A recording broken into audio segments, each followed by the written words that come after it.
King Crimson is your guitar teacher's favorite band, right? And it makes sense because it's like, what does a guitar teacher want you to learn? How to count time and how to play scales and how to like do all the fundamentals and stuff. It's a Dr. Seuss machine. Yeah. There's all these super heavy riffs that I really dig and all this fun instrumentation. They're a bunch of guys that have their heads so far up their own asses. I don't know what he's talking about here, but just the whole vibe is sinister.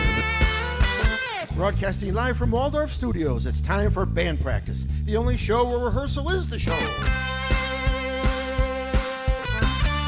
Featuring improvised performances,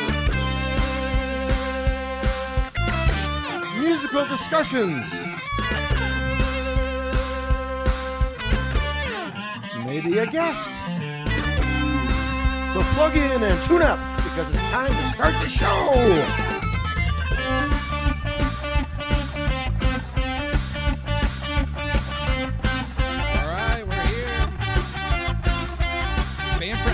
What's up? Jack, you here? What's up? What's up? Can you hear me? Yeah, we can hear you. Yeah. All right.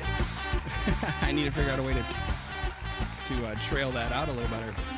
All right, band practice. We're back. Let's do this. So let's start talking about King Crimson. We kind of how did we even arrive at this? The band for this week. We were kind of just grasping. We didn't have a real thought, so we said let's just go with this. We don't know much about them, right? No, I don't know anything about this band. Still know very little. Watched the documentary, listened to the really, it seems like the one big album they had. Oh, I don't know. I think I clocked the 3 big albums, but yeah, go ahead. 3 big ones. Dude, yeah. There's so many like music nerds that are like, what? One album? You just made a lot of people mad with that one. One album, Yeah. Well, I don't know. Which one would it be? Like in your mind, what's the one big album?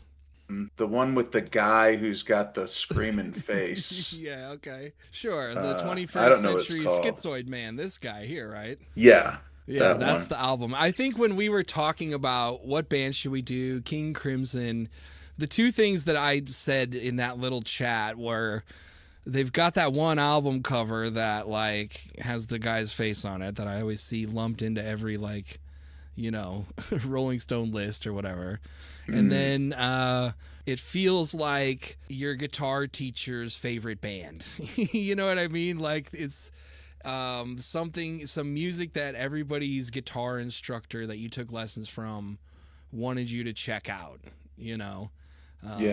And which is crazy because it's so inaccessible. Once you start looking at it, once I started delving into it, it's like, no, you're not going to get a 14-year-old to listen to this who's, just like entry level guitar student or whatever.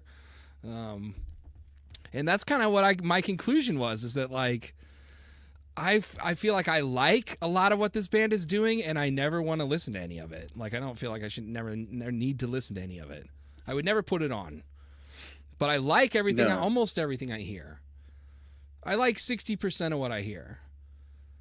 I like about 45% of what I hear. You know what I mean? Like, there are it's just all these splashes and moments and waves that are kind of drowned out in all like waiting around for something to happen, I feel like. So anyway, we'll get into it a little bit going ahead, but go for it.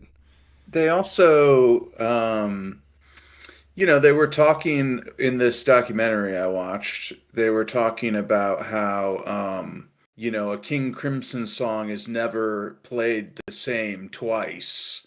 Right. And sometimes it's due to improvising and sometimes it's due to mistakes. And they were talking about how the songs were kind of overly complicated. So, like, if they hadn't played a song in a few weeks, like, they have to get together and rehearse it because they've got fucking 3 drummers. Yes. And there's just wildness going on, which I kind of related to because I feel like a lot of our songs were kind of overcomplicated and there were a lot of changes and stuff. Sure. And it was like if we didn't play a song for a few weeks, I was like, we got to go back and is it after the third doot doot doot or the second one, you know, that kind of stuff. Right. And we were really stringing them together in a way that these guys were playing modally and, you know, doing it in a high level, I think. But yes, the earliest iteration of the band particularly had so much of that stop, start, without a lot of purpose or payoff or without earning it. You know what I mean? In my opinion, it's just like, look what we can do. Look how we're able to time signature hop on a dime, like a party trick almost. That kind of like, you know, it really is impressive, but not something that you would just like groove out to or is enjoyable. You know, it's like watching somebody juggle or something. You're like, wow, I can't do that. Impressive, boys. You know. So let's get into it. One of the big reasons why my number kept going down too is because there's this something going on where there's all these super heavy riffs that I really dig and all this fun instrumentation. And then we're back into what is basically sounds like a Moody Blues song for like the next 8 minutes. You know, all the pastoral stuff, all of that kind of like. And I'm like, what is it? Like, what is it that I hate about all of this? And I think I figured it out, especially after watching a couple different pieces when they're talking about why and how the band was formed. They kept mentioning something. So I want to take a look at this real quick. So let's take a look at this here. Let's see what I kind of put my finger on what's rubbing me the wrong way about this music.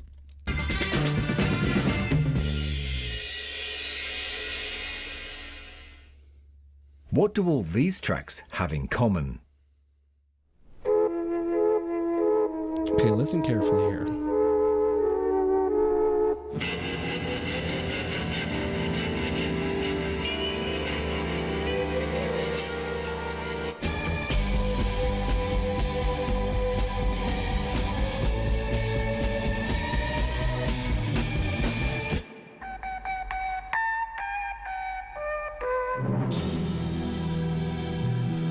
There's our boy. That's right.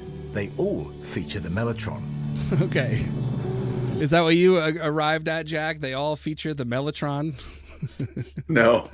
Okay, but that's what it is. It's this sound. This is that Moody Blues sound that is getting me. So let's talk about this Mellotron here for a second.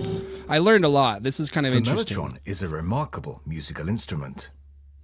In the 1960s, it opened up a whole new world of musical sounds and landscapes for bands like the Moody Blues, the Rolling Stones, and of course, the Beatles. It went on to become fundamental to the sound of progressive rock in the 1970s and was heavily utilized on both record and stage by groups such as King Crimson, Yes, and Genesis. And in the 1980s and 90s with groups like OMD and Oasis who used it on their records.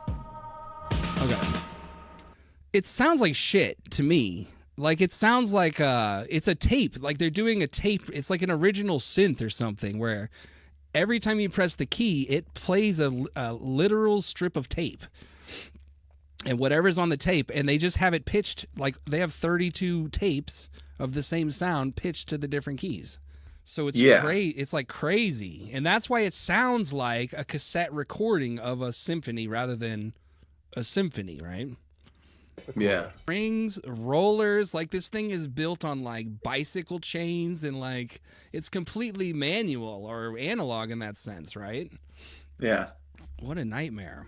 It makes me think of that episode of I Think You Should Leave where the guy from Best in Show is like playing a funeral or something, but he's got like the one-man band type thing going. He's pulling levers and stuff and honking horns and shit. Oh, dude. Okay, so wait. Like, we'll see. Like, yes, it's like that because the keys, you can put anything you want on those little tape strips. You know, like. Oh, interesting. You could put a band playing at every pitch, which is kind of how this works. All right, so hold on. I want to jump ahead. So you hear it? It was meant to be like music on the cheap for like production purposes because you couldn't hire a whole orchestra. You could just use the Mellotron, right? So if you think about every like school video you ever had to watch from the 80s or the 70s or, you know, like every like B movie or like old, you know, they were just using this thing to like simulate it's a sampler. It's basically. like an old, yes, exactly. Because you can put whatever, you could put somebody saying something on each of the keys. Literally, yes, which they do. Go fuck yourself, you know, that kind of thing. Yeah, jamming on the one, jamming on the one. Remember that old Cosby Show thing with Stevie Wonder where he's got Theo in the studio and he's showing him how hip hop is made or whatever? Yeah, I vaguely remember Theo being in the studio. Stevie Wonder's like, say something in the mic, and he's like, jamming on the one. R.I.P. Theo. Yeah. That guy died in the tides or something, didn't he? Yeah, it's true. It should have been Bill, but you know, R.I.P. Okay. This is an actual flute player, and these are string players,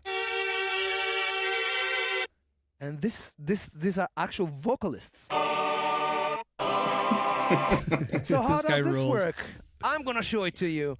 Look at there this you go. thing. So this is the internal What a mechanism. nightmare. As you can see, there is this big rotor Like, it's here cool, that but spins man. a long capstan across the keyboard. Just underneath a series of pieces of tape. Each key has a pinch roller. And every time you press one of them, a piece of tape rolls underneath it. You see? Let me show it to you from a different angle.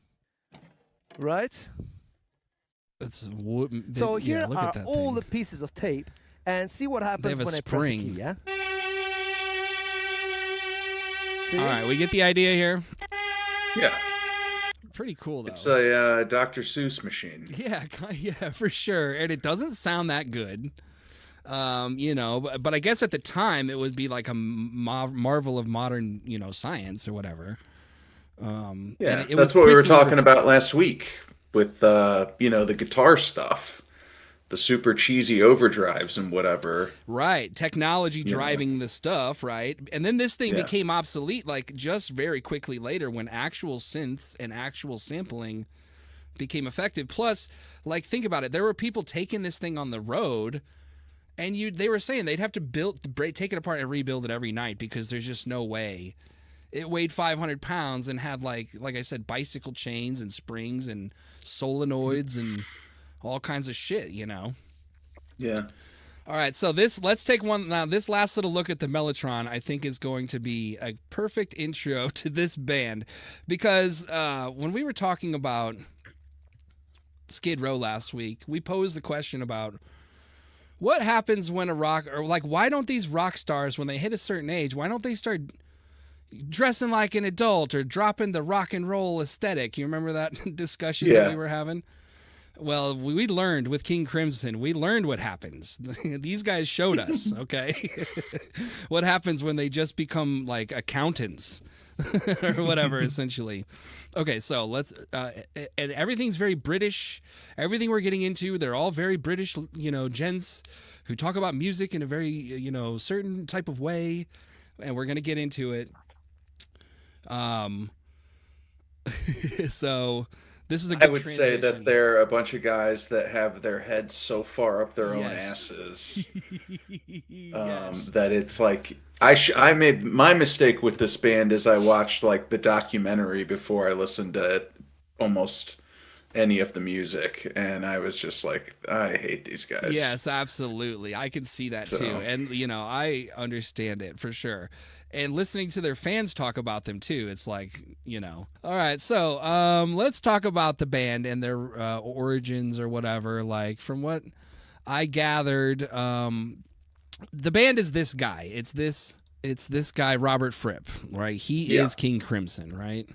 And he seems to be a bit of a maniac, and we're going to talk about that as well. So he sort of lined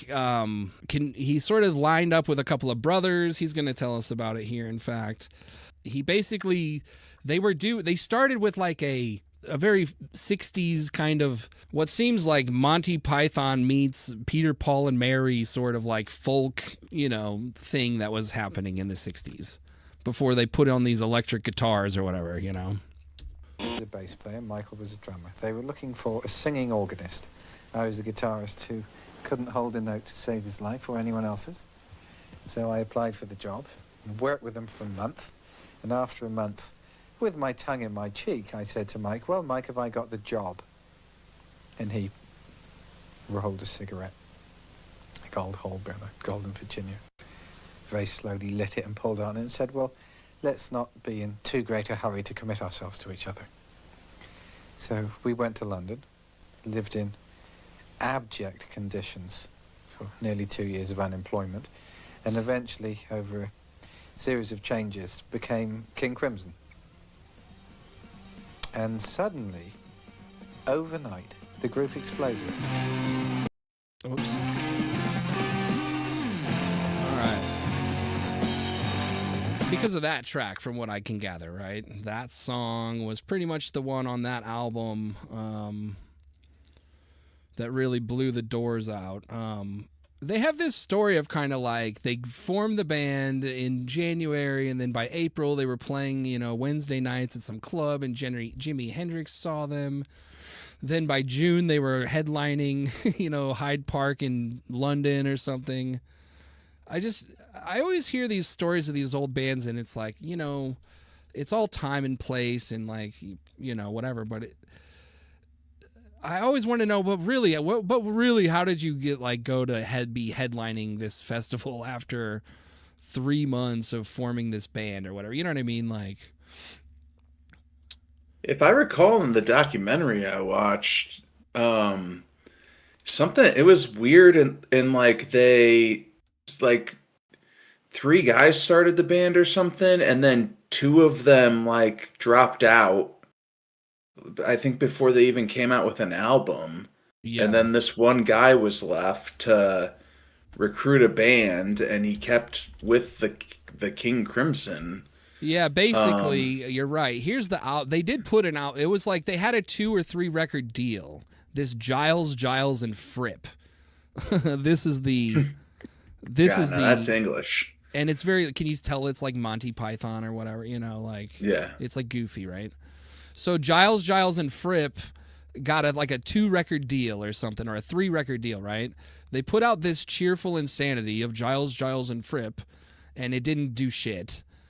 And then one of the guys quit, and the other one stayed. So there was 2 of them left, and they still had a record or 2 left on their contract. So that's kind of what you were getting at, I think, right? Like they had some guys leave, but they were still able to do this record. It's like, we have a free record that we can record, but we don't have a band to do it, so let's make the band. If that makes sense. So when they were doing that, and they started doing the rehearsals, too, one of the things we were kind of talking about was just all of this. It's just, well, this will just speak for itself. If my copies and pastings are working, which they haven't been working too well so far, but... MacDonald brought a Mellotron keyboard, which became a out. crucial ingredient of the sound of the band. Sinfield was tasked with writing lyrics and album cover and stage light design. He observed the band's rehearsals and noted, if it sounded at all popular, it was out. So it had to be complicated. It had to be more expansive chords. It had to have strange influences. If it sounded too simple, we'd make it more complicated. We'd play it in 7/8 or 5/8 just to show off. Okay. Let's talk about that for a second. You know what I mean? Because that is what this to me feels like the basic through line of everything else that we're going to talk about. Is that yeah, but why did you do that? What's the point in doing it like that other than just to show off? This is virtuoso music, right? Yes. And I don't know if Robert Fripp is a virtuoso. That's my thing. I don't know. Everyone says he is, so he must be. But Jesus, man, it doesn't translate to me. And it must be just because he can do the signatures. He's a picking guy, arpeggiation and picking and fast picking and staying in time.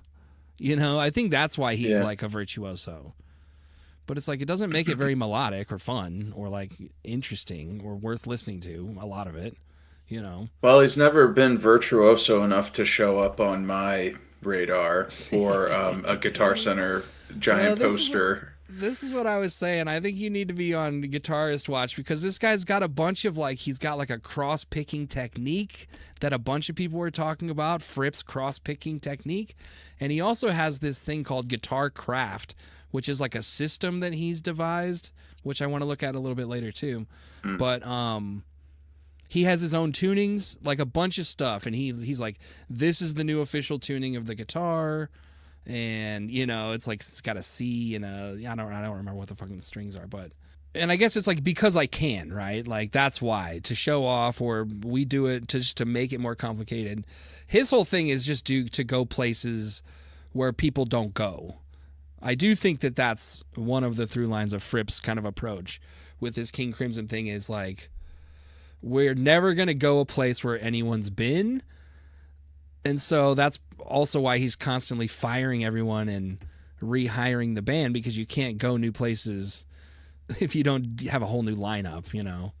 I saw a clip of him, like one of the other guys was talking about how he's getting divorced or something, and he's talking to him while doing this like warm-up exercise.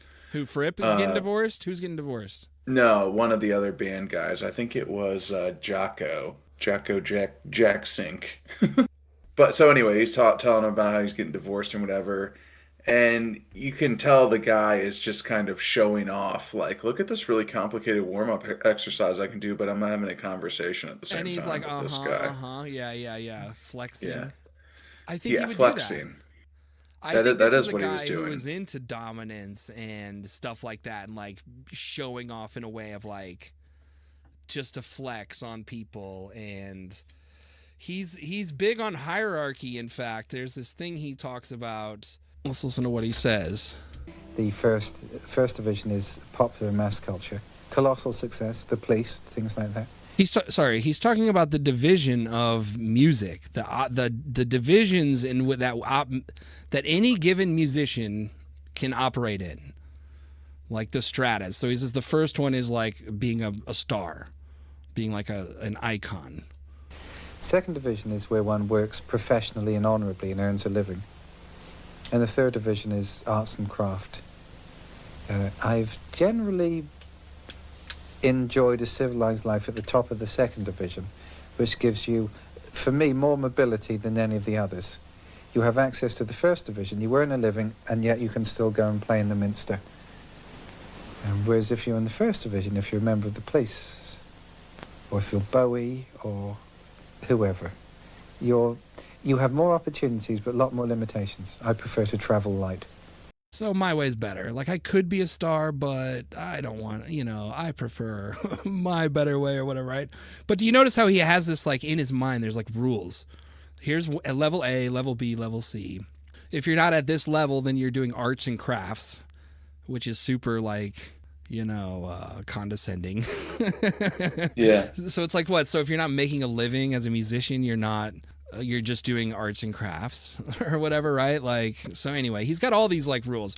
He's got this whole philosophy of thought, which is based around his guitar craft thing, which really feels like objectivism or like Ayn Rand sort of like, philosophies about who deserves what in life and, stuff like that. All right, so let's keep moving here because I want to keep going. Let's talk about that album. So they come together, they put together that album. They play this big Hyde Park set. In fact, I have a clip of that, which is like the British version of Woodstock, I guess. It happened like 3 weeks or something before our Woodstock. So literally the same thing. I don't know much about it. I'm not a student of rock history like I should be, I suppose. New band that's going to go a long way, King Crimson. King Crimson.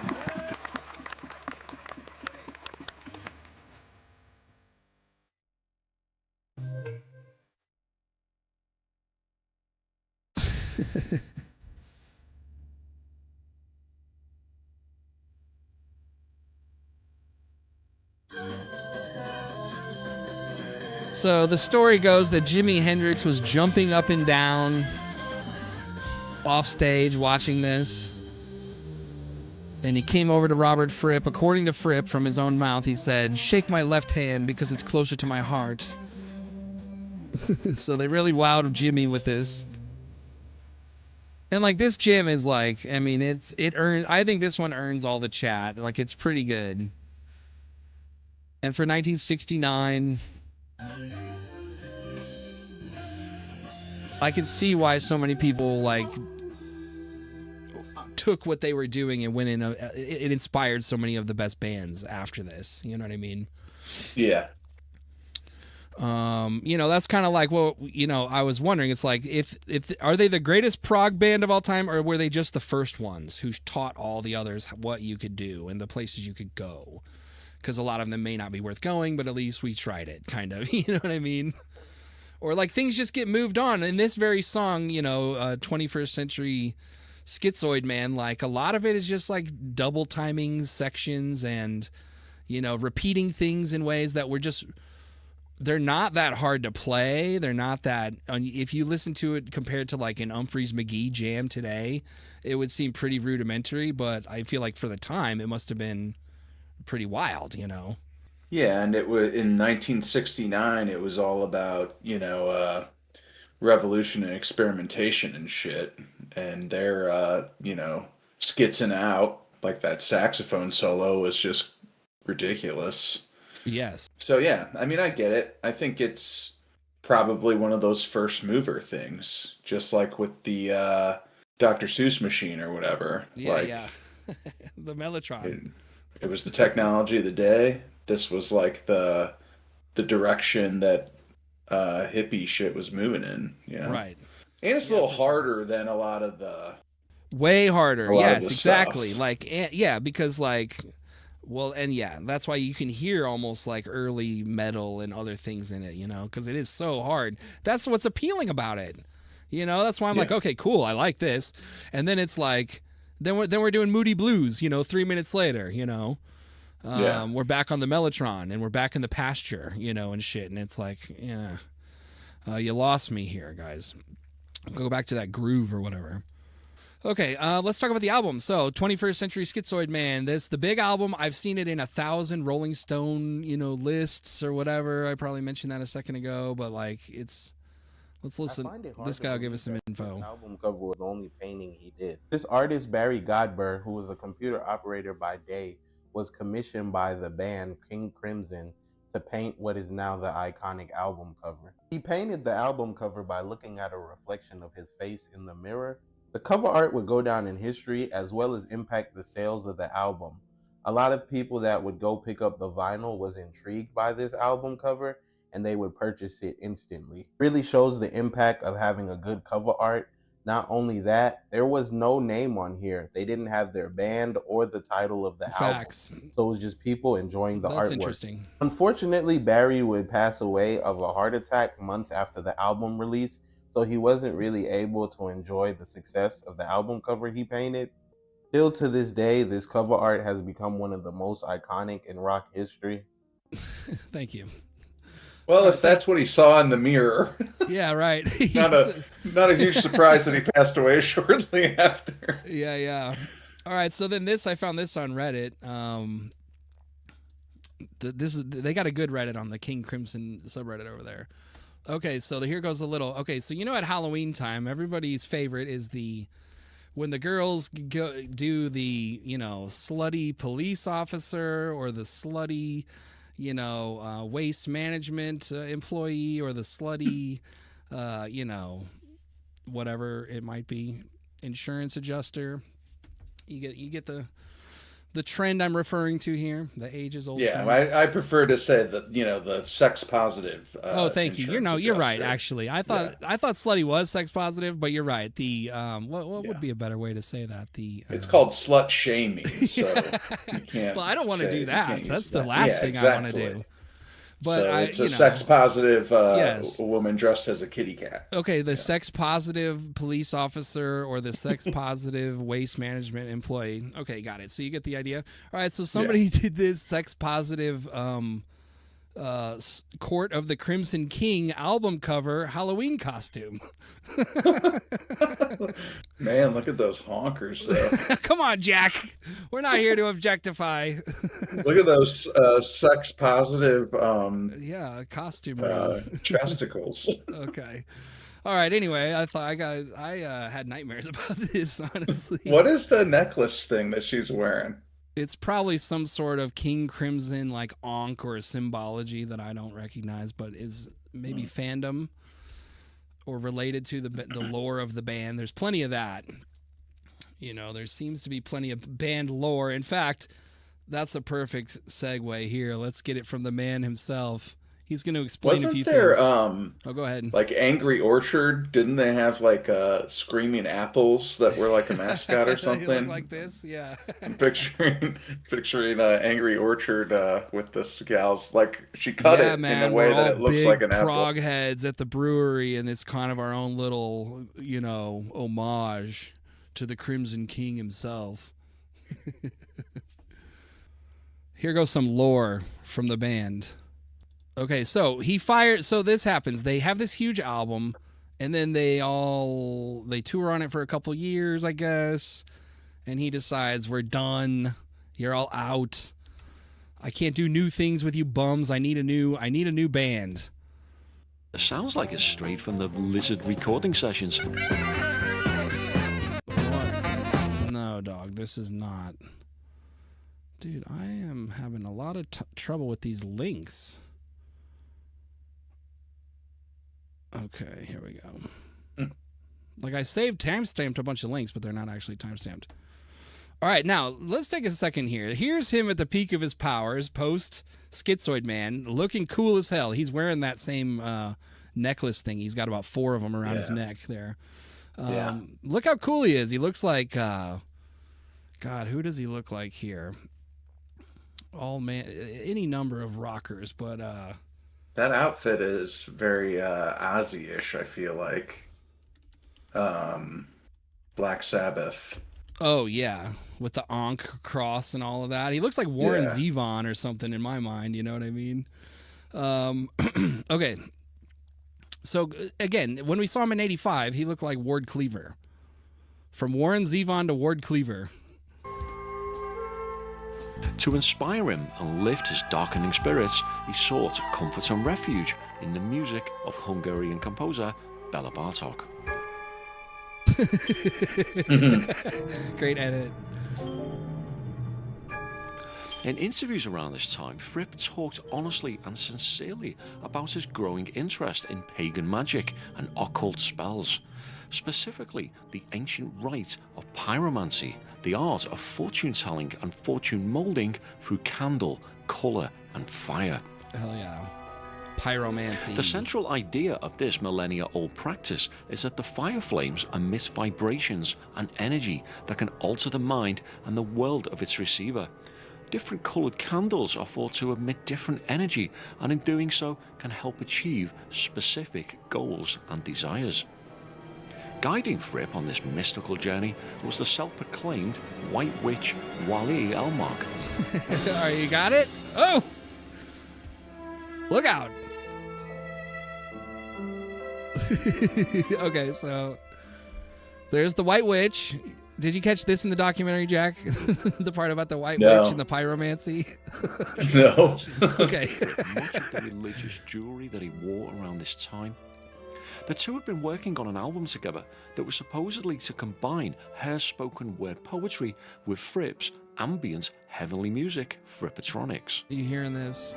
Frippatronics?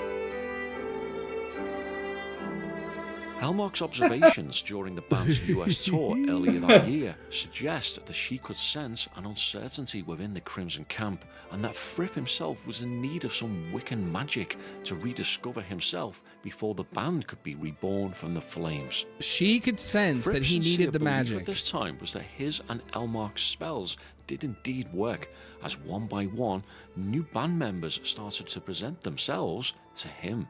Okay. So she enters his life and says the reason why you're so sad is because you don't have the proper Wiccan magic flowing through your, situation or whatever, right? So, and counsels him in how to guide the magic to serve him better, right?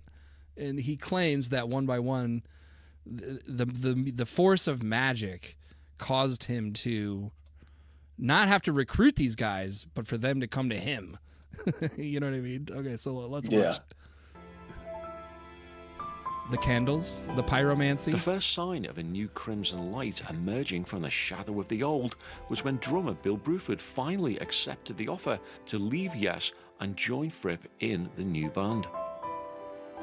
Fripp had been courting Bruford about the idea of joining Crimson for some time, and he had first met the drummer when Yes and Crimson toured together earlier that year. The next musician that Fripp summoned was his old college friend John Wetton. The story goes that one day in June '72, Wetton found himself unexpectedly driving near Fripp's house and completely unannounced decided to pay him a visit. Fripp believed that it was his magic that led Wetton to him. Got it? David Cross was the next to be lured into Fripp's new realm. Again, by chance or fate, Cross found himself playing in a band that was managed by the same management company as King Crimson. Oh, there you go. And Fripp received an invitation to come and see Cross's band. Is David Cross a guy who had a solo career? Maybe. Or am I thinking of someone else? I think all these guys have like tons of albums that they probably put out by themselves and a bunch of other stuff. All right, so I think I'm thinking of Christopher Cross, who I know nothing about. I was thinking David Cross from Mr. Show, and I was shocked to find out that's not who we're talking about here. All right, so Bill Bruford's the drummer, and this guy rules too. So we're gonna meet him for a little while too. The drummer that they just introduced us to, he's gonna verify this claim. Did they have 3 drummers on the first album? No, I think that came in later. Stuff came in later. In like the 80s, yeah. Okay. God damn, Bill, shut up. Quit banging those drums. That's Look what my those mother used to say. Fucking, what are those? They're not octagons because there's not 8 sides. Yeah, those pads. Yeah, these guys love that kind of stuff. There's a clip we can look at here in a bit that's really funny with that. Okay. And Lark's Tongues in Aspic was the first album I made with King Crimson. This just cracks me up listening to these guys, these rock and roll stars from the 60s and 70s, you know what I mean? Talking about rock and roll in the day. It really is like a, who's the guy Christopher Guest that makes all the movies? Yeah. It really is like a parody. It feels like one of his movies or something. Well, literally, they're just like some of the original English rock stars, I guess. You know? Well, I think a lot of Spinal Tap came from these guys. You know, now that I'm seeing a lot of this stuff, I definitely think that a lot of Spinal Tap is this particular enclave of musicians are getting a lot of the send ups here. Maybe we'll decide as we go. All right, here we go. Let's listen to Bill. Traditionally lump all progressive rock groups together, which would be a mistake because the 4 I know well. This is a nice little primer to a huge smash. It was a graveyard smash. Nothing to do with. Yeah, I wasn't even around for it. Yeah, exactly. But I like old Bill. He's a good egg. So let's hear a little bit more from him about Fripp. But this Fripp guy is apparently a legendary asshole that a lot of people will not work with anymore. God damn it. Well, I might have lost. I lost all my timers, so I got to think this through here. His voice, at least as an older man, he sounds like one of the dudes from a Guy Ritchie movie. Sure, yeah. Like one of the asshole gangsters. Yeah, like yeah. So I just cannot. I can imagine people just turning red, wanting to strangle this guy. Yeah. Talking to him, condescending them constantly. When you can't play one of his like 7/18 time like fucking riffs that he's trying to get you to record or something. And really the self-sabotage too. Of just like, if it's not 100% original, then King Crimson can't touch it, and like Right. Just like, at some point, if you are making some sort of art, like it does kind of matter that people like it. Right. Exactly. Otherwise it's like it's masturbatory. It Like, needs to who be are you doing something this people for? want to listen to. Yes, exactly. Yeah. All right, let's see what Bill has to say here. Yes, I think in Piccadilly, not a high-priced place at all. It was instantly... Wait, I think it's back here. That's kind of what we were talking about here. Lark's Tongues and Aspic, which, again, hold on. Percussion. And I think we got off to a pretty good start. There was...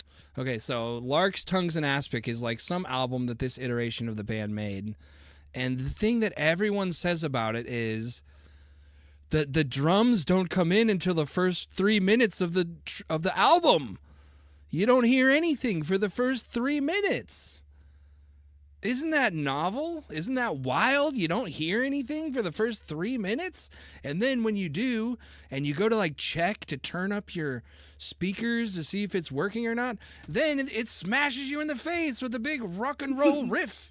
Like, it's like, okay, but why? Nobody wants that. You know what I mean? Why are we doing this? What's the point of that? Is it because Bill didn't have anything to play? No, well, it's because Robert they had came two in drummers. and said, "This is the groove, baby," and then he was just like, "I don't know what to do with this." This was a moment when they had two drummers, not three, and the other guy was doing all of the. Here, maybe I'll just let him talk. Percussion. Just the way this guy talks makes me laugh so much. He's like, "Play the kit drum," like it's like such an old school way. It's like, they don't talk about any of this rock stuff with the language of rock and roll. It's all very BBC like musician type of. I don't know. Yeah, it's like they evolved into a Channel 9 pubes band. Yeah. PBS. Well, that's interesting because there's also like, well, we'll get to it, but PBS and the way they operate is, at least at this point, is like a big band. Yeah. It's like they're a big band that plays rock music. Right. Without the personnel, though, they've just got they've got like a guy who can play it all, jumping in and out with all these different instruments, But yeah. Okay, so this makes me laugh when he talks about doing a roll, and it was quite a roll, and then we jump into a rock riff like you've never heard or something, and it's just like a real rock and roll moment. It is a big rock riff, but I just like the way he says it, like the biggest rock riff. It's not like, and he's not. I don't know. I want rock and roll guys to talk like rock and roll guys. Yeah.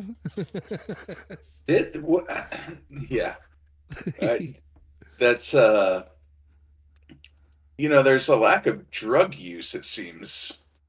Yeah. Like, these guys are kind of dorks too. Oh, big time, yeah. So I mean, the Fripp man is he's a sit down and play guitar guy. He pretty much let it be known right away. On the stool. Yeah. Did you come across? Did these guys have any interaction with Ozzy or Black Sabbath? Because I don't think so. That sounded very much like. Yeah. This is all before. No, wait. That would have been 80. No, this would have been 73. So I don't know the timeline. Didn't they get together like in the 60s or something? Is when they started, I thought. Who, Black Sabbath? Yeah. So maybe, and then got big in the 70s, but I don't know. Those are some British guys too, right? Yeah, that's why I'm wondering, like, were they hanging out or something? Because that is fucking. You could convince me that's. They were formed in Birmingham, where the whatchamadoodle was invented in 1968. Yeah, the Mellotron. Yeah, so. I would imagine these guys would have run into each other, but who knows? Yeah, for sure. Let me see here. Okay, so then after this period, I think this band like disbanded before they even released this album, or they did their final concert before the album was even released, or at some point they did it. They're at this point there's like 15 King Crimson albums, and like it's been 5 years or something, right? But apparently at some point he takes a huge hiatus. Hold on here. Let me see if I can pull up the spot. I probably can if this is the right video.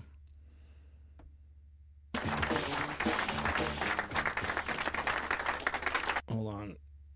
I had to look up what aspic is. It's like jelly or meat something. jelly. Right? Oh yeah. Isn't that fun? So it was tongues and meat jelly? Yeah, like it was something about a raven's tongue or a lark's tongue is like poetic to be something that's supposed to be sweet and, you know, wonderful or whatever. Okay, here we go. Okay, I think I got it. Let's try this.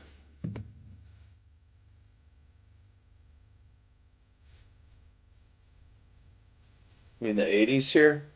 Oh, yeah. This is 85, but we're doing a little retrospective. He's going to tell us about what happened up until this point.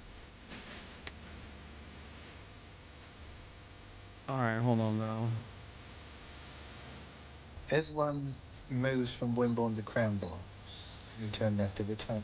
Then you go from Bridgehampton to Moor Critchell, and you cross the Blandford to Salisbury. Oh, come on, hold on. Sorry. The mix on this is horrible. This Fripp guy, how does he stack up to Zappa? In terms of, like, you know, Zappa always had people coming in and out, and he would always push them to their limits. But, like, he would hand them sheet music that was hard as fuck, right? He wouldn't just come in and say, play something to match this. And I think he was liked more, right? Oh, I don't know. I think they're both probably very hard to work with, and they both have that same, like, level of respect. I think there's so much overlap between them. I wonder if they ever interacted. I bet they hated each other. That would be my hunch. My hunch is that they would hated each other because Zappa, they were kind of doing the same thing, but from different directions, and, you know, doing this thing of like, what serves the music, and, you know, is it the music or the musician and stuff like that, right? But, you know, like, let's throw notes around and let's try things. And a lot of the lineups, I mean, Steve Vai and I don't know about Danny Carey, but like the bass, you know, that bass player, that Peter Gabriel bass player with the big, tall, skinny, bald player who's like a bass, you know, badass. He played for both of them. There's so much overlap between Frank and Fripp's like different lineups over the years. Oh, really? Oh, a lot of the same musicians. Right, that's what I meant. Like the bass player played in different iterations at different times. Yeah, for sure. So I think that's because it's a great observation because they're like, it's like the U.S. and British version of the same sort of mind, I feel. You know what I mean? Yeah, and it's all they both wanted the most technically gifted people they could find. Right. So that would make sense. So they could push them to their limits. At least that was Frank's thing. You know, and again, it's about control and, you know, discipline and shit, right? All right, he's going to tell us. The crazy thing about Zappa, though, is he's goofy, and this Fripp guy is all business. Exactly. All business. And here's kind of like, again, that comes to what we're going to talk about here right now, actually. Because since we saw him a moment ago looking like Warren Zevon, he's straightened up, right? He looks way different. He looks like my Uncle Ed, honestly. It was simply not giving me the answers I needed. The questions which took me away from Wimborne weren't being answered even by Crimson. So I had been looking around for help, direction.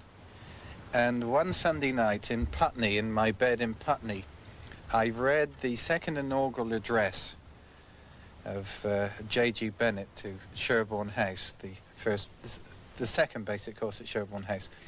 And the top of my head blew off, because I knew this was exactly what I had to do. Why? Well, it's not rational.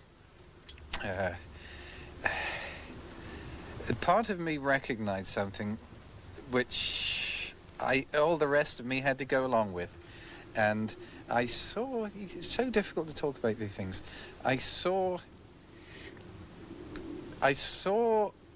what it was to be a human being.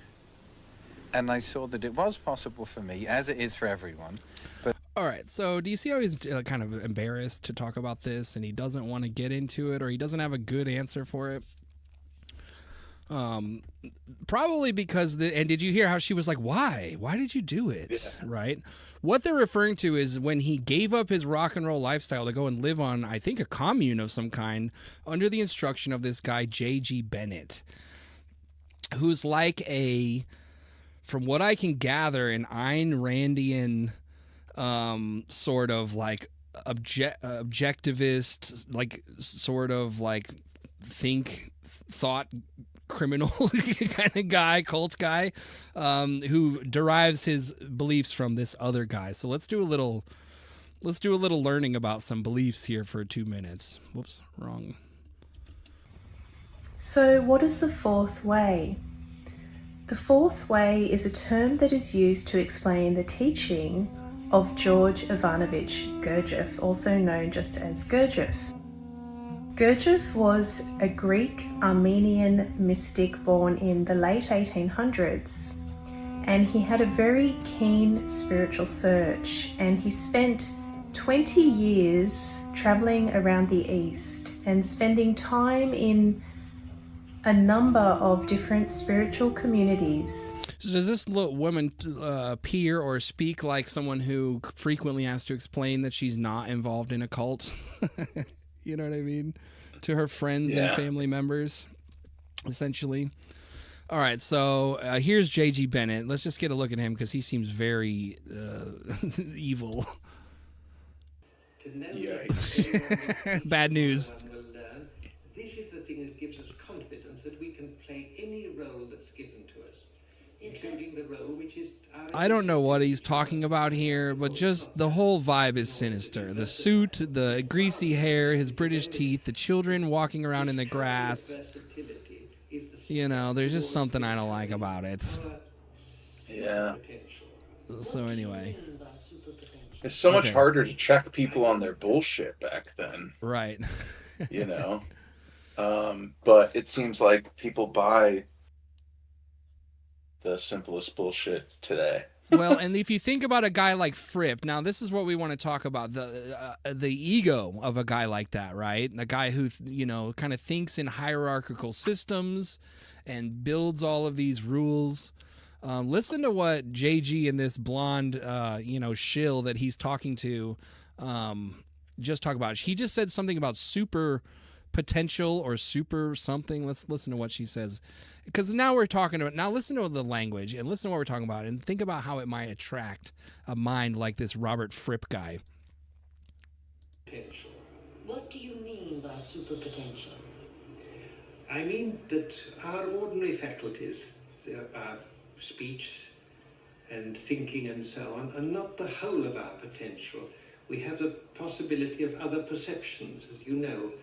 And this is one of the remarkable things, that in this relatively short time, people began to be aware that they could be in contact with one another. They could understand one another without words. Yeah. This is the beginning of the emerging of the super potential. And I think okay. So again, Robert Fripp, who already believes that he used magic candles to build a super group, divined by the Crimson King, the spirit of the Crimson King. Because that's another part of this. They're on record, and all the fans love to talk about how the spirit, the Crimson King is the spirit of the band, and Robert is the steward of the spirit, and he communes with the spirit. Or that kind of, one of these kind of like Dean and Gene Ween Boognish sort of lore pieces, essentially. I see this guy, and I picture Joe Rogan being like, yo, have you heard of this guy, J.G. Bennett? Yeah. I wanted to have him on the podcast, but he's dead. But he makes some really good points, man. And this was in, like, the 70s, man. That's crazy. You got to look into this. It's wild, man. This is totally... people are like only... It's wild to think people are only using so much of their potential. How much of my own potential am I squandering? Yeah, he's all about maximizing, you know. Yeah. All right, so there's that, and then when we go down a little further to the subreddit, I have just a little bit of concern because the fans have concerns, and when the fans have concerns, brother, I have concerns. I feel like I gotta say something. Go ahead. Hold on a second. I typed in Joe Rogan, J.G. Bennett. Joe Rogan occasionally mentions the work of J.G. Bennett, John Goldfin Bennett, a British mathematician, chemical engineer, and student of the mystic G.I. Gurdjieff. Yes, Gurdjieff. Yes. Okay, hold on. That's hilarious. That might be like subconscious old Rogan in my brain still. Anyway, maybe I'll cut to that clip. Oh yeah, as I was saying, the fans are concerned, and when the fans are concerned, I'm concerned, Okay, so apparently Fripp has this course that he sells, or that I don't know if he sells it. A course he sells makes him sound like an internet grifter, which I don't think is the idea here. But this says, anyone been to Fripp's guitar craft course? I live in a country where no one will ever go on tour, where no one ever goes on tour, and since I'm 19, I've never been able to see a King Crimson concert since I'm too young. So I'm seriously considering showing up at the upcoming introductory course in Italy. I've read Fripp's book, and I like some of the secular philosophy insights. For example, the acts of quality. But I'm a little scared away that I might be joining a new age cult. Does anyone have much experience with what happens there? Are there younger attendees? Is it worth it? And then someone is quick to jump in. Now, by the way, this is from 1 day ago. This is a very recent post in the subreddit. Wait a minute. So it's a guitar course mixed with philosophical mysticism? Yes, with secular philosophical insights about acts of quality. So now, again, is he like literally going to define what is quality and what isn't quality based on his fucking, rules or whatever? Yeah, he's going to be saying stuff like, if you're practicing, you should always have a metronome on. Otherwise, you're not practicing at the highest level. That's not an act of excellence, or whatever he said up there. That's just bullshit. Yeah. The very first person who jumps in, tell me if they sound like someone who's a cult apologist, who's heavily involved in trying to steer the conversation in the correct direction or not, right? I have regularly been involved since 2009. Guitarcraft is a significant part of my life.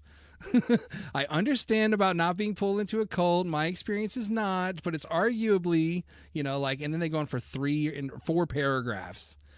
You're welcome to DM me if you have questions. If your application is accepted, an introductory course with Robert. Crazy, dude. I want to learn more about this. And then the very next person, the very next top comment says, I don't understand how the concept of violating conscience would even come up. Isn't this just a particular method of learning / playing guitar? Like, why are we talking about, secular, whatever, philosophy or whatever? Fripp is a maven for pain-free technique. You would be smart to emulate it. Okay. Pain-free tech. What does that mean? What is pain-free technique? Like playing technique, I guess, because he says. Because here's the other thing. Like, I don't know if this is like a lot of this Fripp guy. It feels very BDSM in ways that it's all this discipline and all these rules and shit. And even this is like. The pain-free technique, you'd be smart to emulate it. You might look a little dorky strapped up so high, but it sounds like it's what he's talking about is how he plays, like because he sits and. Anyway, there's a whole like huge argument about whether or not it's a cult or it has cult-like aspects. Guitarcraft and anything Fripp related naturally incorporates the ideas of J.G. Bennett's International Academy for Continuing Education. Jesus. Anyway, So if you want to learn a guitar method, be careful. That's all I'm going to say on that one. All right. I've always been very conflicted about these guitar techniques and methods. Like, I've always wanted to learn how to, like, sweep pick really well. Right. But at the same time, it's like, are you just incorporating exercises into your music then? Yeah, because that's what it is. That's what it sounds like. That's what it ends up sounding like, is just you're running drills. Yeah. And I feel syncing like them up with other guys who are running drills, and it's like, oh, our drills sound kind of cool when we do them at the same time. You know? Yeah. Yeah, I feel like it's almost better if you have to be disciplined to, like, learn that shit, but don't just start throwing in these fucking sweep picking progressions into your shit. Like, try and come up with something unique. It's almost a thing where it's like, it's better if you can kind of do it, and it's almost better if you know less. Well, I feel like he was composing around a technique. Like, I learned this technique, and I have these cool little sweeps and licks that I can do with it. And the music is showing me the direction to go, but I don't have anything to say with it. I'm not doing anything with it. I'm just demonstrating and exhibiting technique. Yeah, it's more like sport or something instead of art or whatever. Yeah. All right. So he goes and joins this cult for like several years, and when he comes back, he's straight-laced. He's over it, and he has a message that says, "We're going for a new band, new audience, new band. We're doing this all new. I'm back, baby." Front room. He kicked in the door, said, "Fripp's back, motherfuckers."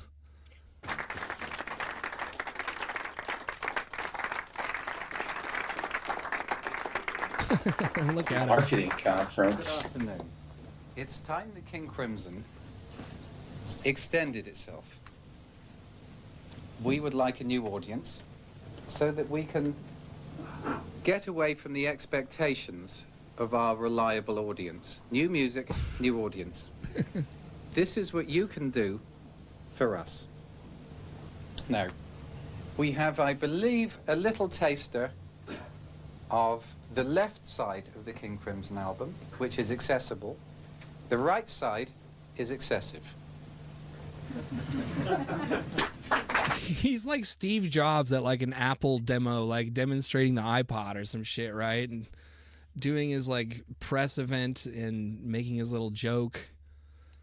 He's dressed like a tech exec of the 90s. Yeah. What do you think it says about this guy that he essentially turned over the whole band, but except for himself, right? Right. Like, he's everyone in the band except for him. He's done this a couple times, but he sticks with King Crimson instead of going with the Robert Fripp experiment. Right. Well, I do think he's had some other things. There are other things that he was doing that were not King Crimson, and there have been iterations where I think, even in fact, this press conference, I think the reason they're doing it is because King Crimson was dead or whatever, and the band that he's announcing right now, when they assembled, they were going to be called Discipline. That was the band name. It was like a trio. Or I think it was a trio. And when they got together, it was like, you know what, though, this sound is, I'm hearing the spirit of the Crimson King beckoning to us, This feels like King Crimson, we should go for it. And so they decided that they would take on the name. So I get your point, but I do think he was doing other stuff too. And then when it felt like, no, this is King Crimson shit, we should use the name, then they did. Okay. So it really has to do with his crazy shit with this Crimson King. Yeah, the spirit. Yes. Yeah, and like because there literally is no one else in the previous band. Right, no, and some guys come back and forth, but yeah, no. Yeah, for sure. Okay, let's watch this for a second too, because we have such a fun there's a little segment here where he goes around his neighborhood and he meets his neighbors, and it's like watching Mr. Rogers for a second. Like, I feel like he's trying to do PR that's like, see, I'm nice, guys. I'm not actually like a huge asshole. Okay, these are allegedly his next door neighbors who are in a band of their own. So these young Fripp's neighbors, local band, Sports Day. Ever heard of them? Love it.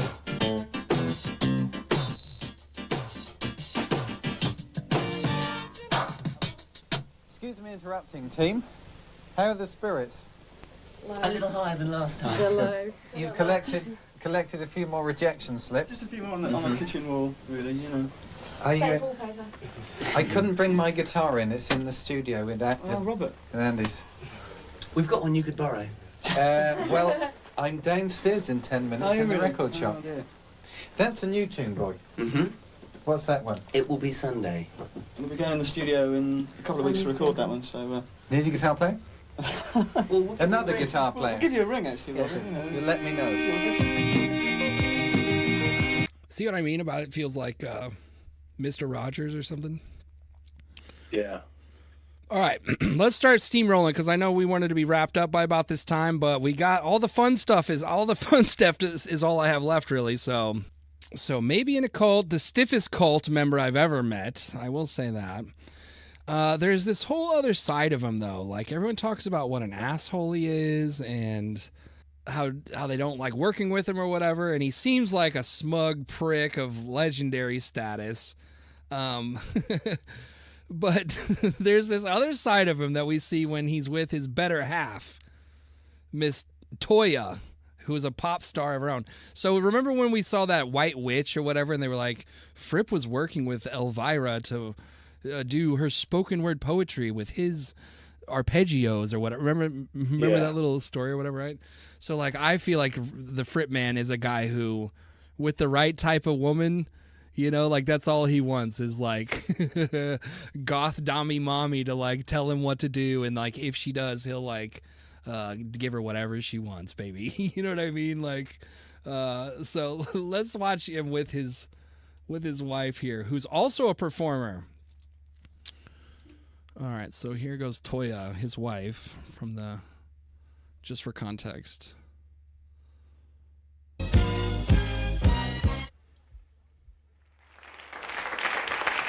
Ancora un grande appuntamento con la nostra ospite del mese, nonché protagonista della nostra sigla di chiusura. E all'insegna del rock e donna, fantasmagoricamente It's a Mystery, Toya! Toya!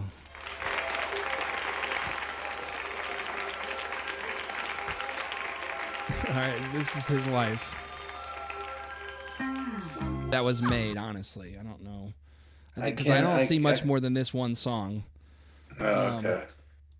I feel like I've heard the name Toya come out of Ricky Gervais' mouth.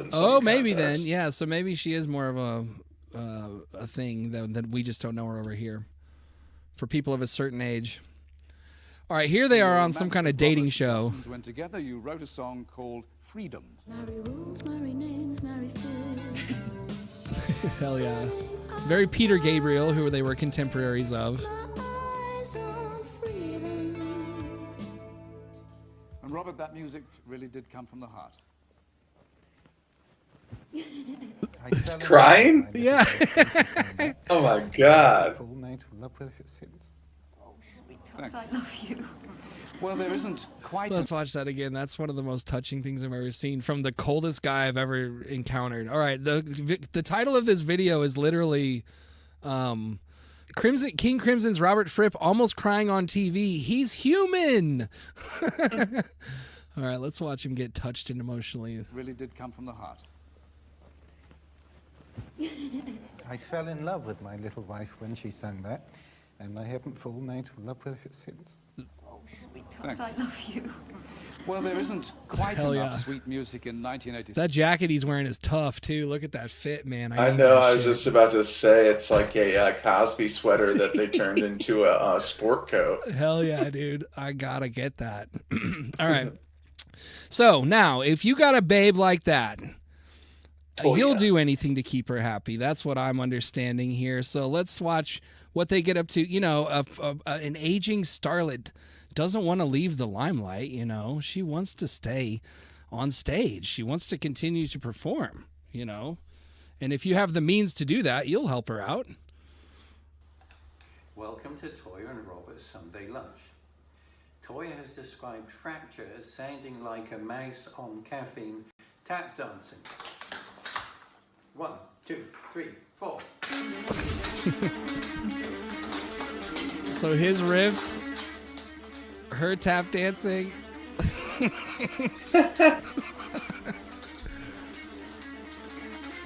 Toya's still Toy. Toya's good, still though. got it, dude. In fact, I mean, respect. Yeah. Sex positives. Toya's still sex positive. Yeah. Look at that move. Yeah.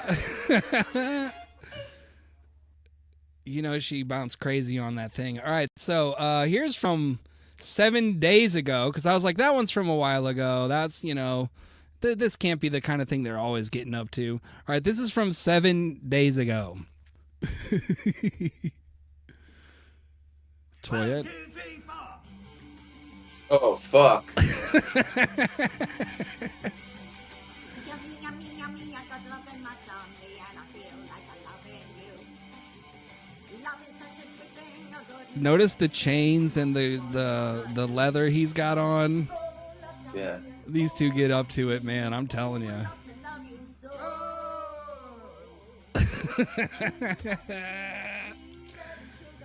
This rules.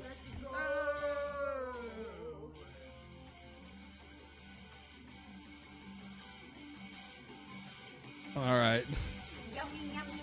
So that was a week ago. And then I just had to check again right before we recorded, and this was from 18 hours ago. So we got one more of these real quick. I haven't even watched this one yet. Okay, it looks like it's going to be good, though. Toya and Robert. Is this the same song? Is that the same song? Wanna be sedated. It's the Ramones. Weren't Oh they? no, That she was on doing the- yummy, yummy, yummy. Yeah. All right, so these two are cute. I can't believe Robert would play something as rudimentary as a Ramones song. I know. Well, when he did the tap, he was doing tap dance. Anyway, you know. All right. Let's see here. The only other thing I want to look at is this guy, Adrian Belew. Do you know this guy? We talked about Steve Vai and Danny Carey and all these guys. But this is a guitar player that I always used to see in like guitar magazines and stuff. He looks like this. He plays the Nightfly. King Crimson. Let's look at a video. Yeah, they don't even make those anymore, I don't believe. This Elephant Talk is like the famous riff. Okay, so here they go. Les Claypool influence for sure.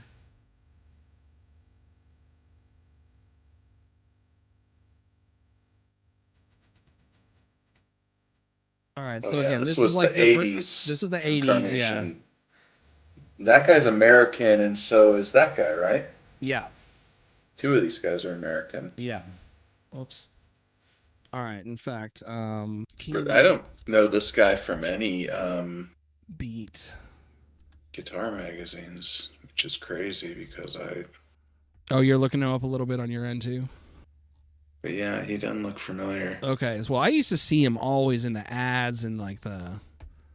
So let's start talking about tribute bands. The interesting thing about this is that there's not a lot of King Crimson tribute bands in the sense that we talk about them because think about it. What costume are they gonna wear? Like, what, how are you gonna sell that you were the King Crimson other than maybe dressing up like Robert Fripp and sitting on a stool on stage? You know what I mean? Yeah, well, the 3 drum kits would be a good start. That's the other thing. Everything else becomes so almost impossible because you got to have like virtuoso level equipment and skill, I think, And are they still playing the Dr. Seuss machine, or have they moved on to just like a they're digital... using synths and King Crimson is always moving with the times. So like that's what I wanted to find was a clip of the band when they were in the 80s, because they were using all the electronic pads and all the, I noticed the guitar tech was working on Fripp's guitar in the documentary I was watching, and I noticed that it had a GK3 pickup on it, which is, the synth pickup that I have. Yeah. And I thought, that's major cheese, dude. Right. For sure. Those things are okay for like if you want to put like a string on a recording or something, but if you're bringing that thing on stage and playing like the saxophone sounds and stuff, you need to get real. Right, exactly. So and there's a lot of that with these guys, Here, let me just pull up. It's like even he's playing up on the necks. There's Adrian there with his suit. Can you turn it up a bit? Yeah.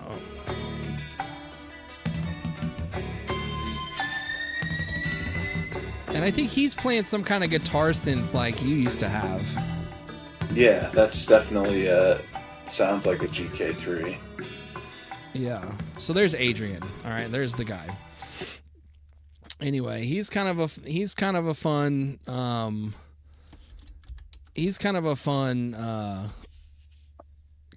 guy. He has a fun cameo presence. Let's see if I can find it real quick. You can get Robert Fripp to send you a cameo for how much do you think? $99. Yeah, Belew. I actually can't believe that guy's doing cameos. Yeah, I know. I can't imagine like how's his pride allowing him to do cameos? Well, hold on. Did you see the video he was filming with his wife in the in the kitchen? Yeah. All right, so anyway, man, I guess I just can't believe he's that guy. I'm a big fan of seeing what people offer when they do a cameo and what you're gonna get for the money, right? So if I spend the $80 on Adrian Belew, what am I gonna get? One of my favorite things to shop around. So let's try this real quick. He'll play a riff.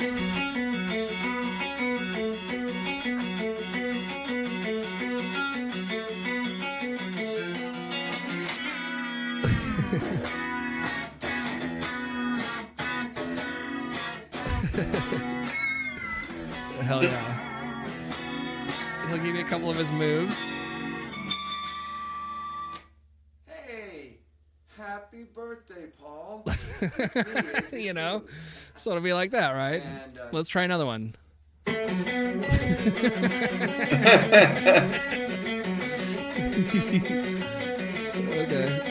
Does a little move. Look at all that gear. Oh, fuck yeah, dude. All right, so that's kind of looking the same here.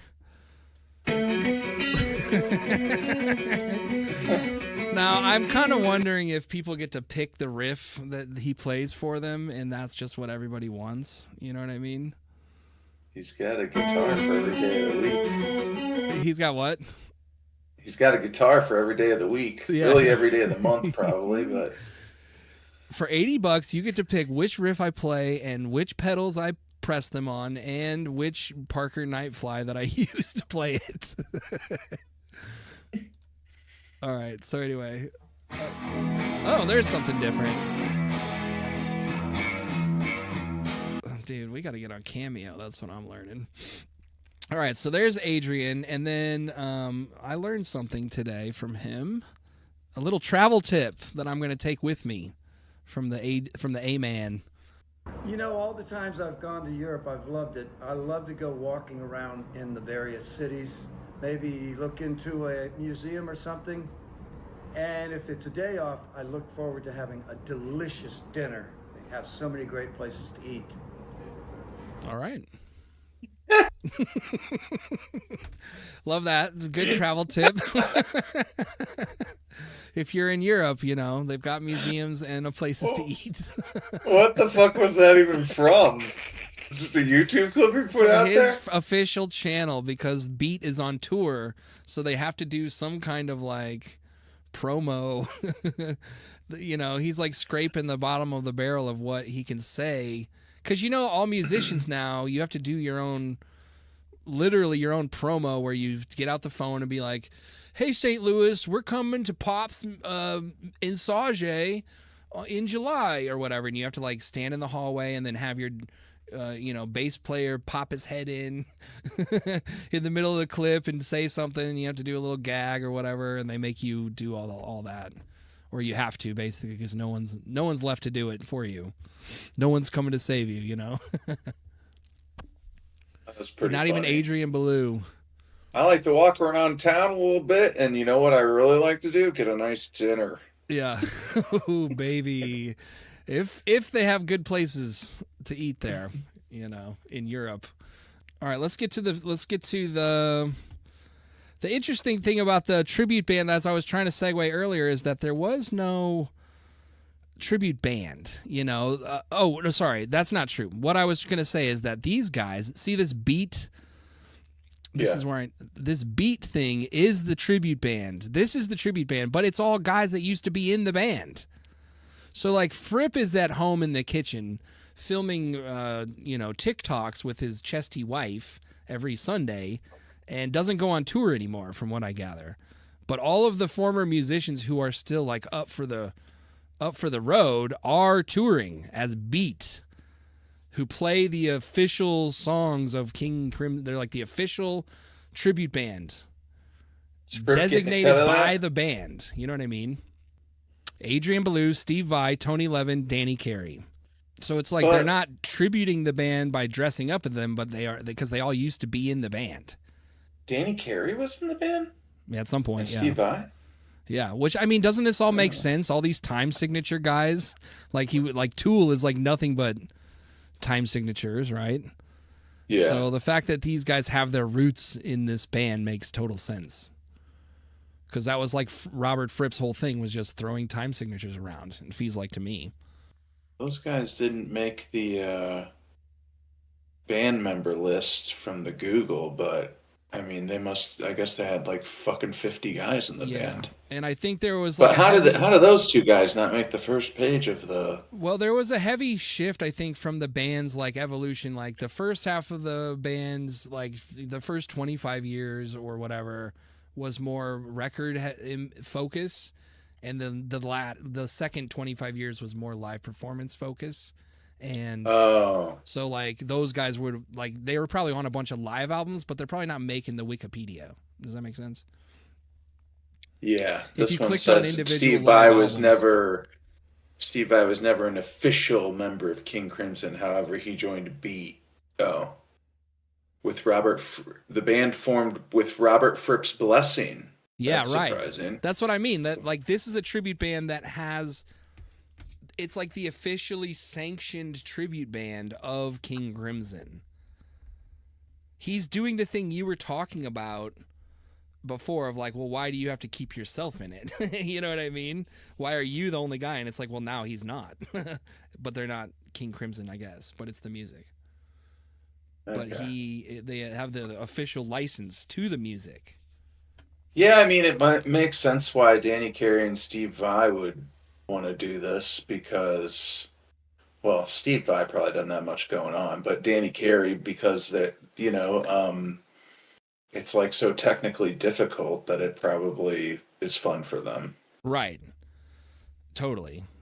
Exactly. And like, you know, like look at Danny Carey. He's a head taller than all these guys. This bass player is wicked tall himself. And it's like some of these guys are the only people who physically can play this music. You have to, you know what I mean? Like, remember Schnock's like Danny Carey video about how to play like with both ends of your foot and like cross 5 pedals at once, with just your bottom half so that you could leave your top half, you know what I mean? Like, and play all these different time signatures with each limb, you know? Yeah. It's like, only a big, huge guy who has big limbs could probably do that or whatever, you know? Like that bass player's got huge mitts, you know? Yeah, the bald guy's the bass player, right? Yeah, yeah. Yeah. It's like, and that's he was doing all kinds of tapping and stuff in that 80s video that you had brought up earlier. Right, exactly. Oh, yeah, this is the guy that invented, like, the funk fingers. He has those sticks that he puts on his fingers for, like, Peter Gabriel songs. So he can, really? Like, slap the bass with like, a drumstick on his big, long, spindly fingers. You know? It's, like, almost like they're physically adapted, like the Michael Phelps of, like, bass playing or drumming or something, where it's like... And that's why they've been attracted by these, you know, Robert Fripp, Frank Zappa types who can push them to extremes. Yeah. You know what I mean? Because they're the only ones who can actually get out there and do those techniques sometimes or whatever, I guess. They're in a rare breed. Yeah. So... Well, I still won't be listening to them.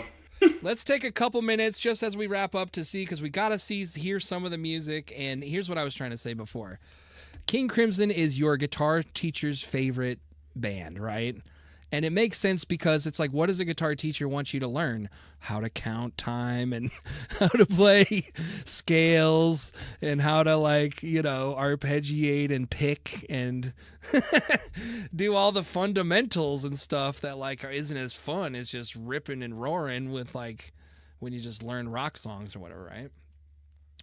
So it, like, totally makes sense that King Crimson is, like, legendary amongst guitar instructors and stuff, but it also kind of makes sense why, because you can't find a good King Crimson tribute band,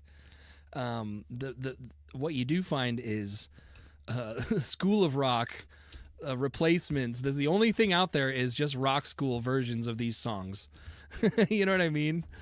Like, they're not being covered by anyone other than people whose guitar teachers are telling them that they have to, essentially. So let's listen to... Oh, wait, this is... this is an Italian band. This is not...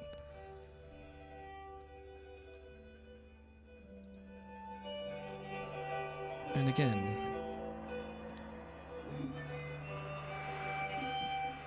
I can't listen to this, you know?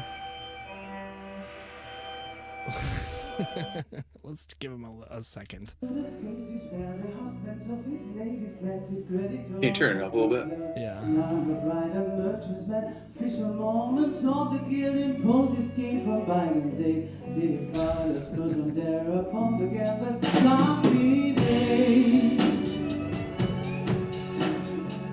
I hear the Mellotron.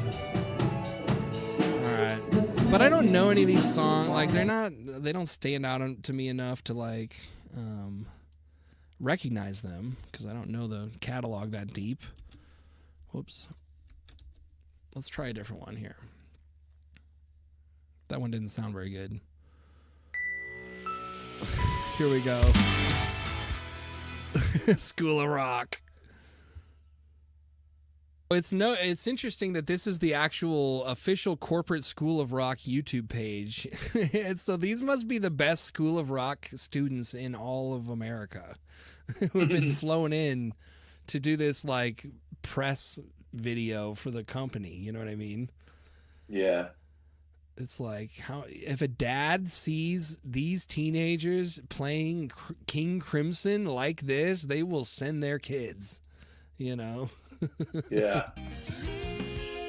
Like, there's a dad that's got, you know, talking to these kids after the performance that's like, so Peter Fripp's, like, amazing, don't you think? Yeah, and this kid's probably like, I don't even know who this I don't know. guy is, Yeah, man. I don't fucking care. It was a fucking pain in the ass to learn those arpeggios, like, you know. Yeah, Steve for was sure. like, he really likes the band. He's like, this will really make you guys a lot better. So, like, You know, that's a very real phenomenon of, like, these, like, YouTube musicians who are young and they play guitar and, like, stuff that old boomers and rock guys like.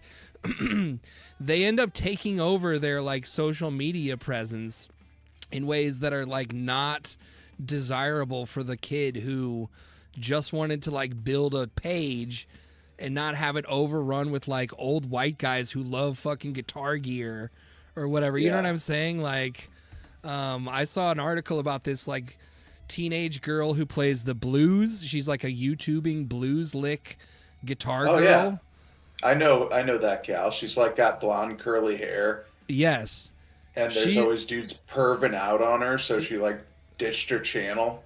Yeah, she said, I'm not playing blues anymore. I'm not doing any of this for you anymore. I want young people at my shows, not you people.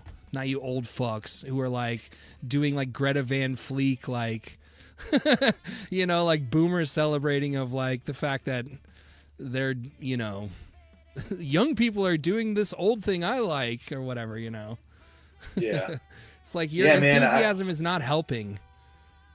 I've always been very, very good at blues soloing. Like, I could probably join a blues band and really rip some shit. Oh, fuck yeah, you could.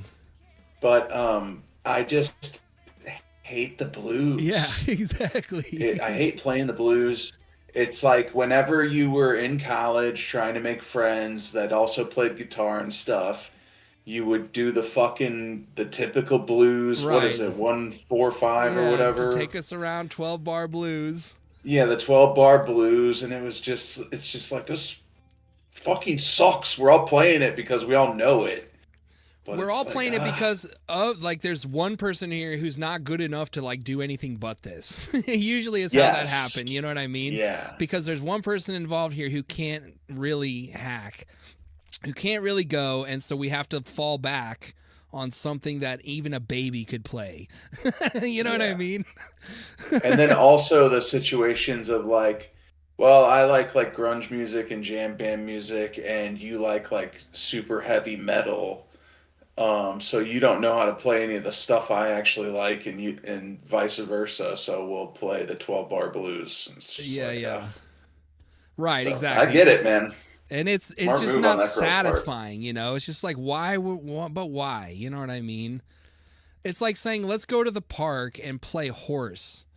It's like, well, but we got 5 of us. Why don't we play real, you know, why don't we do 3-on-3? You know, it's like, why are we playing fucking horse? You know, or something. Here goes a notable one. The Claypool Lenham Delirium. I gotta be a little careful with this one here. Oh, no, I don't. I think I'll be okay with this.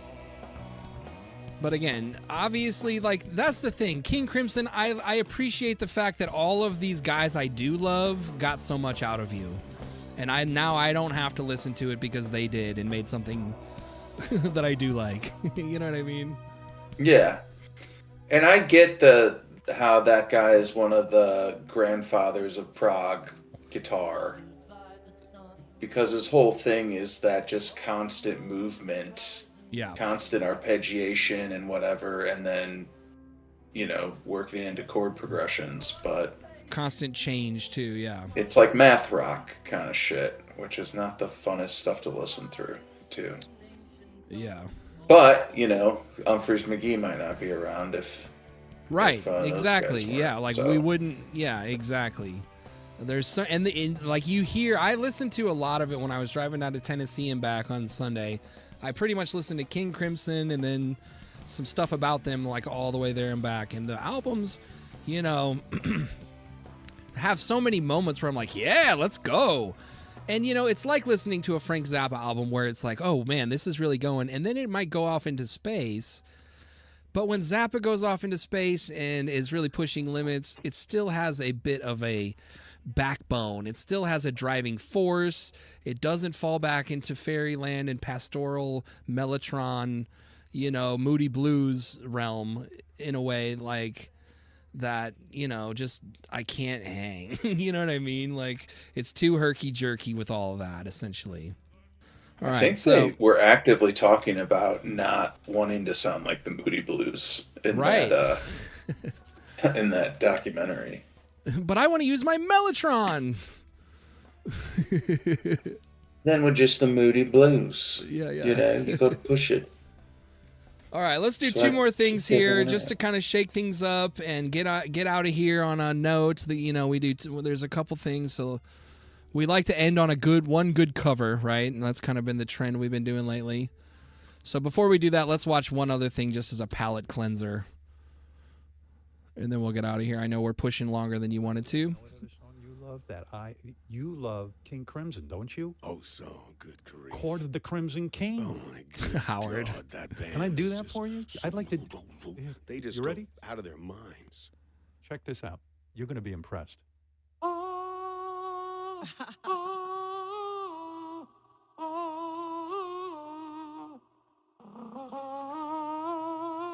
Dave's like, okay.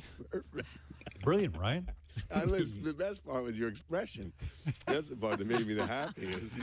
You said that Robert Fripp plays the guitar with his hands spread out, and that inspired you. What do you mean by a guitar player who plays with his hands spread out? Can you show me that? No, I was just jealous, and it's because he uses these funny tunings. He probably would look at my guitar playing and saying, "You're a moron." But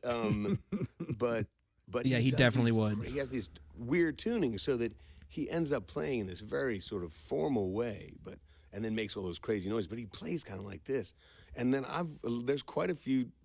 I'll play something and I'll show Tim or some other Tim Reynolds or some other guitar players. I'll show them what I'm doing, and then they go, "Oh, well, you could just do it like this." And right. do You the don't have same to thing. spread your whole hand out. But it makes a sound, and it lets me, like, if it was like Satellite or something like that would go, which is one of our songs. Sorry, but it goes like. Yeah. But it's like a pattern. But it was from watching Fuck, him. dude. And Yeah, that's got Fripp all over it. Right, exactly. And I always thought that learning to, we cut our teeth playing so much Dave Matthews back in the day. At least I did. And Satellite was I always thought was so unnecessarily tough to play because of the stretch. You know what I mean? So I thought this was really interesting. Here, let's let him finish here for a second. Just another moment. Robert Fripp thing, but the way but I understand your hand is spread out across those frets very wide. It looks very difficult to hold your hand like that through a song. It's kind of satisfied, and then you can make these patterns up and just sort of repeat the patterns. I did it on another song called Warehouse, where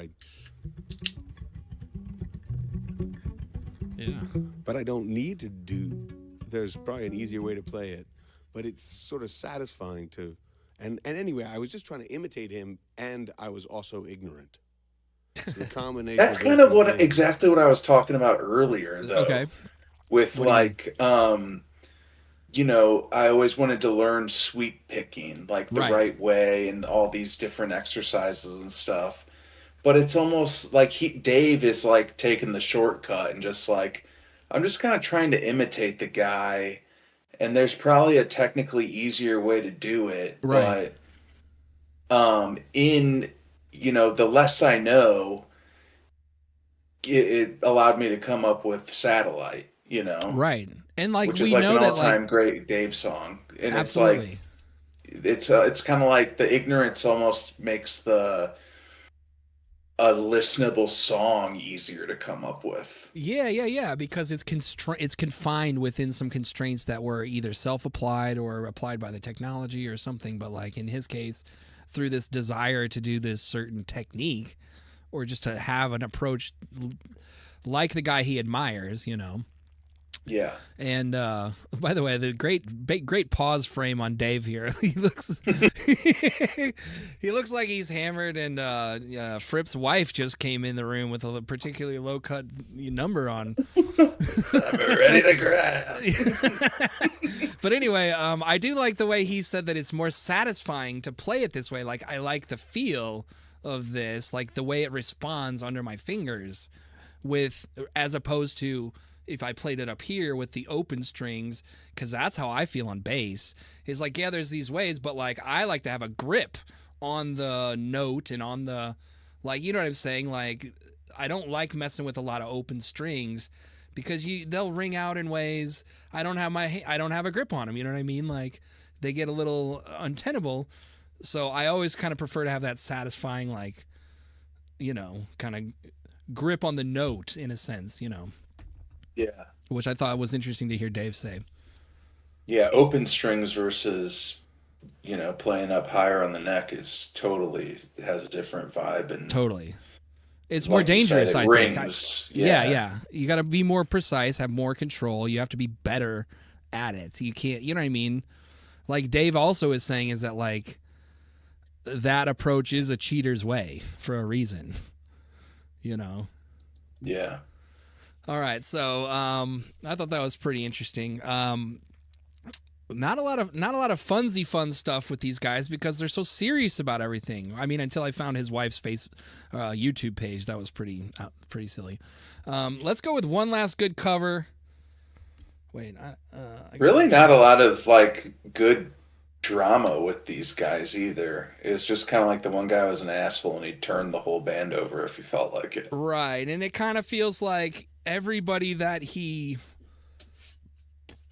fired at some point respected his talent enough to not get bent out of shape, it also seems like most of these King Crimson guys were like working in this world of like, we're going wherever the avant-garde is, we're going wherever the cutting edge is, wherever the virtuoso stuff is happening in ways that are like, we're not chasing rock stardom, which is simple because you just play AC/DC riffs or whatever. You know what I mean? Like, yeah. So everything was moving. They're all moving towards something. So it's like these guys all have a real sense of purpose about the music and pushing boundaries and following what, where it goes without worrying about, oh, I need to be commercially successful or popularly appealing or any of that stuff.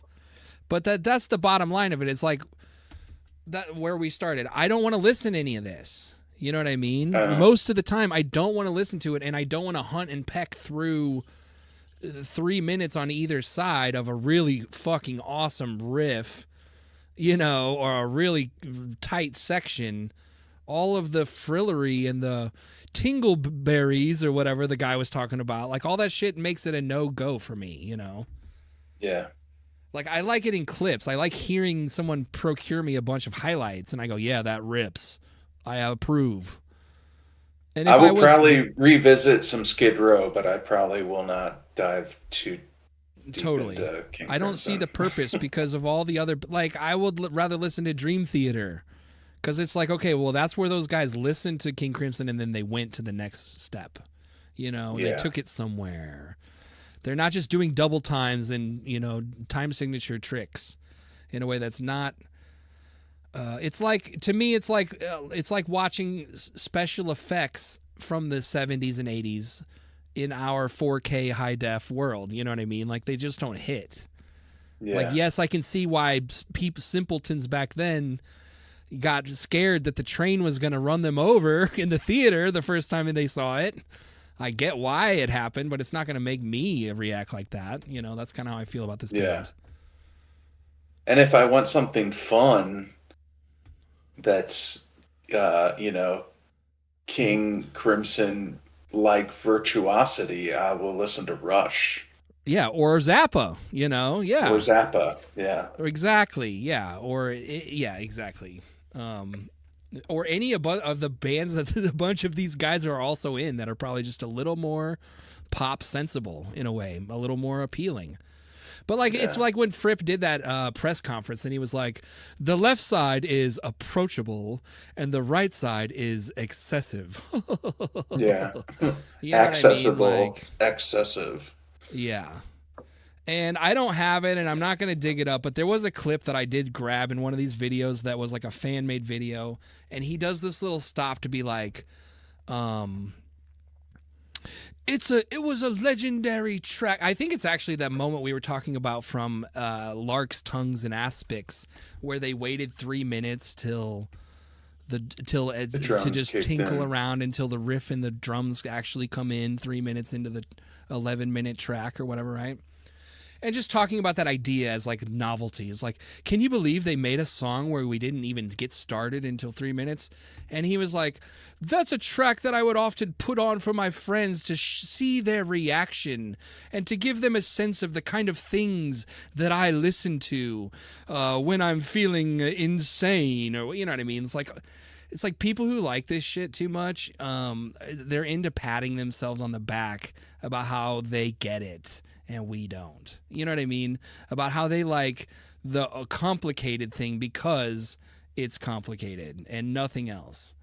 You know what I mean? Like, because it's crazy and it sounds bad, that's why I like it. Because my friends think I'm so crazy. You know what I mean? Yeah, you should have seen the crowds at these. This documentary was celebrating their 50th anniversary in 2019. Good, they were a year early on that one. Spanning No doubt. 3 continents, including iconic venues like New York's Radio City Music Hall. But the people they were in these audiences, like the standing ovations they would give at the end, and people were just like sitting the whole time. At a lot of it, it's just like, yeah, man, these people are. Yeah, because I don't get them. I don't get their taste. you're like, I'm sitting because this is like an opera performance of a virtuoso musician. I'm here to be in his gaze and his presence and glory, not to groove out and have a good time. You know what I mean? Yeah. But also the music doesn't give you any moments to get on your feet and dance around. Like, there's no point in it, you know? You can't hype up to this shit because the moment you start getting hype, they're going to kick the Mellotron on and kick you back to fairyland, you know? And, or it'll just be bongos and weird atonal scales and riffs, you know? There's no way to like turn up at a concert with this stuff, you know? So it's like, again, I think if you put it on for me, I'll go, yeah, I like it, I approve, but I would never put it on. And if someone was playing this kind of music live, I would stay and watch every moment of it, but I won't listen to any of it recorded. You know, does that make sense? Yeah, I don't know what I would do if I ran into something like this live. If I would care for it or not. It is interesting. You got to give them that, but it's interesting is not always enjoyable. Right. Exactly. And you know, I'm also a proponent to say that like not all art is supposed to be comfortable, not all, but like I was thinking about this while I was listening to this stuff. Like, I've been to shows where the point is that this is challenging music, Garage à Trois or like Mike Dillon or like Stanton Moore shows. And like, yeah, it's hard to groove and it's hard to like get your energy up because this is complicated music and stuff, but it's not what this King Crimson stuff is. You know what I mean? It doesn't have the layer of epic lore and grandiosity that I think makes you expect bigger things or better things, you know? Yeah. If you're like zapping, you're like, hey, we're just being weird to be weird, then there's no expectation. But if you're like, we're divined by a red spirit named the Crimson King who has blessed us with a musical gift, we are here to shepherd on this earth, you know, then you kind of start expecting things, you know? Yeah, and you know, I for my taste, I gotta say, King Crimson, the band name is a great band name. Oh, absolutely. And I wish I liked them more. It's like Sonic Youth. I always thought Sonic Youth was an awesome band name, but I never. Really, for the same reason, they get into this ambient shit that's like a bunch of noise at some point. But so yeah, I always wished I liked Sonic Youth, but right, because like the cool kids we were told, like Pitchfork told us we were supposed to, but yeah. Yeah, and the name is cool. For like sure, King yeah. Crimson is a cool name, but it loses its coolness when you find out that it's this cult spirit or whatever. That's the whole thing. And the whole thing is built on this like objectivist, personal, secular philosophy about how some people are just objectively better than others. You know? Yeah, what I mean? it really is some like sociopathic. Like Right. it has like a sociopathic undertone of like elitism and absolutely. I have all the reasons why I can treat you like this and talk to you like this and talk about myself like this, you know. Yeah, because it's kind of some Epstein class philosophy kind of stuff. You think he's in the files? Yeah. You think Fripp and Prince Andrew made a little day trip? Fripp emailed Epstein and said, "Do I make you horny, baby? Look at this picture of me from the 60s in my boots and my black shirt with my chains." Yeah, sitting on my bar stool on stage. Yeah. All right, let's get out of here. I got one last. Let's hear the big song that made it all happen. 21st Century Schizoid Man. All these nerds love talking about how this Kanye sampled this song one time too. Like every prog rock nerd on YouTube mentioned that same factoid. So it was the Hitler song, but it was still yeah. Yeah, exactly.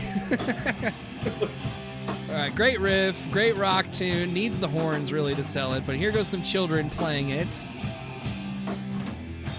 We'll give them a second and then we'll get out of here.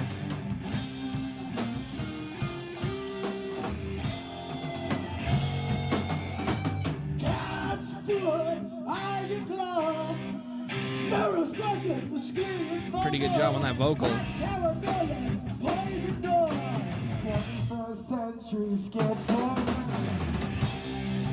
I love a bass player that looks like he's about 9 years old. This is so Spinal Tap. Yeah, yeah.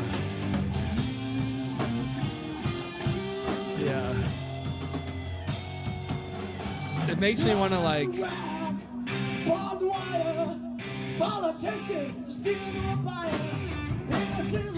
It makes me want to give Spinal Tap a watch and look for the King Crimson.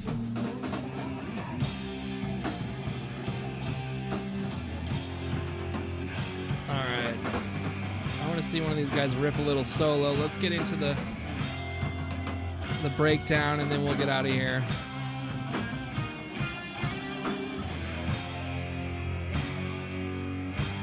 All right, now let's get to the... What if we went faster? What if we just did it again but faster?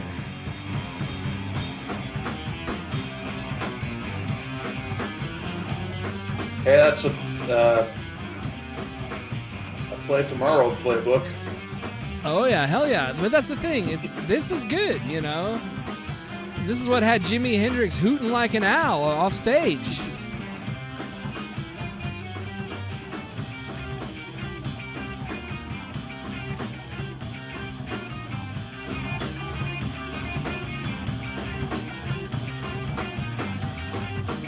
Kind of tough, man. Tough to sell those horn solos with that little guitar.